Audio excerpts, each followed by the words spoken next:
ദേവിക.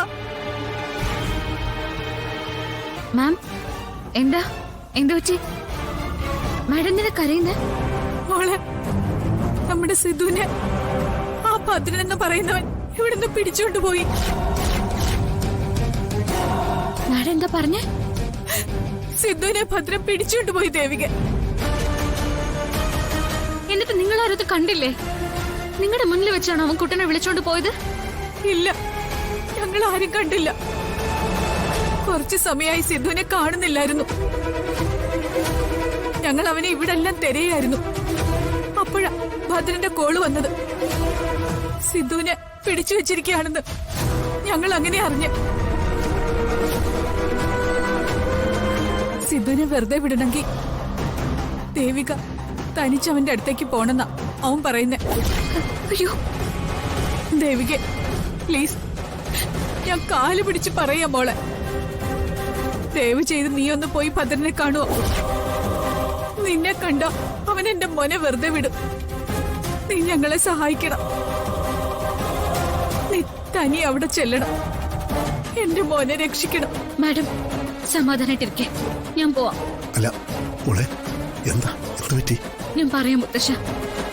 അറിയാലോ, സിദ്ധുവും ഭദ്രനും തമ്മില് യാതൊരു വിരോധമോ ശത്രുതയോ ഇല്ല. ഭദ്രന് ശത്രുത നിന്നോടാ. നിങ്ങൾ തമ്മിലുള്ള പ്രശ്നത്തിനിടയ്ക്ക് സിദ്ധുവിനെ വെറുതെ വേദനിപ്പിക്കരുത്. ഇല്ല, കുട്ടനൊന്നും സംഭവിക്കില്ല. കുട്ടനെ ഞാൻ രക്ഷിക്കും. ദേ ഇപ്പൊ തന്നെ പോയി ഞാൻ ഭദ്രനെ കാണും.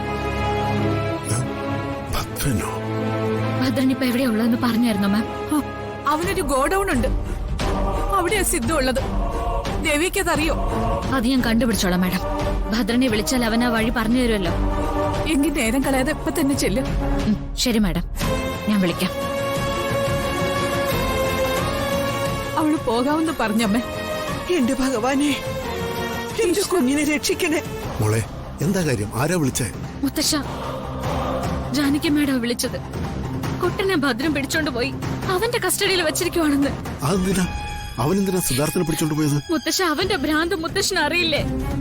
ഞാനിപ്പൊ തനിച്ച് അവനെ പോയി കാണണമെന്ന്, എന്നാലേ അവൻ കുട്ടനെ വെറുതെ വിടുള്ളൂന്ന്. ഞാൻ എന്തായാലും അങ്ങോട്ടേക്ക് പോവാ. എങ്ങോട്ട്? നീ എന്തൊക്കെ മോളെ ഈ പറയുന്നേ? വേളിയില് ഭദ്രനൊരു ഗോഡൌൺ ഉണ്ടത്രേ, അവിടേക്ക് എന്നോട് ചെല്ലാൻ പറഞ്ഞിരിക്കുന്നേ. നീ തനി അവിടേക്ക് പോവാണോ? ഇല്ല മുത്തശ്ശ, എനിക്ക് പോണം. എനിക്ക് പോയേ പറ്റൂ. ഞാൻ പോയിട്ട് പെട്ടെന്ന് വരാം. ഞാൻ പറയുന്നു ഒന്ന് കേൾക്കുന്നു. എനിക്കിനി നിൽക്കാൻ സമയമില്ല മുത്തശ്ശ. പെട്ടെന്ന് തന്നെ എനിക്ക് അവിടെ എത്തണം. മോളെ, നീ തനിച്ചു പോയാ ഞാൻ പറയുന്നു നീ കേക്ക്. മുന്നും പിന്നും നോക്കാതെ എടുത്തു ചാടിയ കൂടുതൽ ആപത്തുകളാ സംഭവിക്കാം. നീ എന്താ ഓർക്കാത്തെ? മുത്തശ്ശ, കുട്ടൻ ഇപ്പൊ എവിടെയാണെന്ന് നമുക്കറിയാലോ. എന്തും ചെയ്യാൻ മടിക്കാത്ത ആ ഭദ്രന്റെ കയ്യിലാ ഇപ്പൊ കുട്ടൻ. എന്നോടുള്ള ശത്രുതയ്ക്ക് ആ ദുഷ്ടൻ കുട്ടനെ ചിലപ്പോ ഉപദ്രവിച്ചു എന്നിരിക്കും. അതൊക്കെ ആലോചിക്കുമ്പോഴേ എനിക്ക് ടെൻഷൻ ആയിക്കൊണ്ടിരിക്കുക. വല്ലാത്തൊരു പേടി തോന്നുക മുത്തശ്ശ. അതുകൊണ്ട് വേഗം അവിടെ എത്തി എനിക്ക് കുട്ടനെ രക്ഷിച്ചേ മതിയാവൂ. മോളെ, തനിച്ചു പോയാൽ അതിന് സാധിക്കോ? നമുക്ക് പോലീസിൽ അറിയിക്കാം, അവരും കൂടെ വരട്ടെ. മുത്തശ്ശ, പോലീസ് വരുന്നവരെ കാത്തിരുന്ന അത് റിസ്ക് ആണ്. അപ്പോഴേക്ക് അവർ കുട്ടനെ എന്തെങ്കിലും ചെയ്യും. ഞാൻ തന്നെ പോയിക്കോളാം.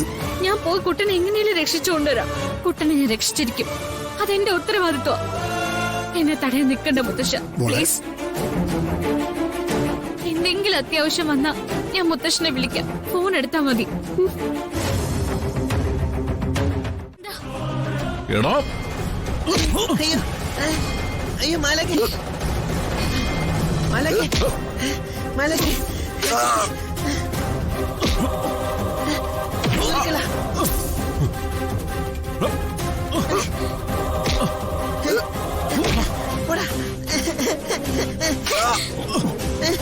വീട്.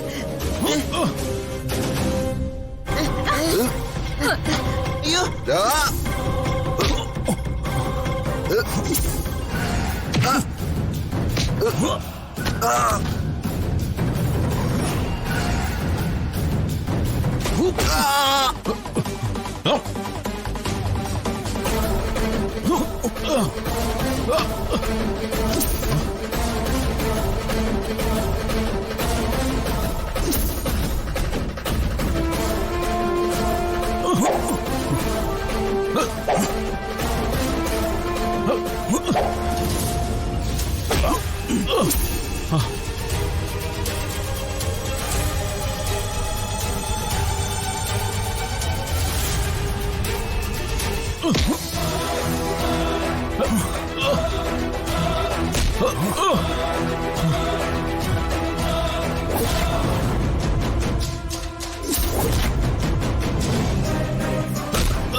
ദേവിക പിടിക്ക. പതുക്കെ.